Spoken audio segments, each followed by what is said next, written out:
Бірінші қыркүйекте президенттік жастар кадр резервіне іріктеу басталады. Президенттік жастар кадр резерві Қазақстанның жаңа басқарушылар элитасын қалыптастыруға бағытталған әлеуметтік лифт. Жобаға 35 жастан аспаған, жоғары білімді және мемлекеттік тілді меңгерген, кемінде 5 жыл еңбек өтілі бар Қазақстан Республикасының азаматтары қатыса алады. Іріктеу мемлекеттік басқарудың негізгі салалары бойынша жүргізіледі.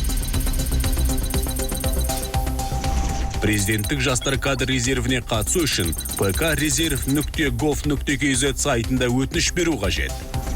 Мәтіндік және сандық ақпаратпен жұмыс істеу бойынша тест тапсыру, ситуациялық тапсырмаларды шешу.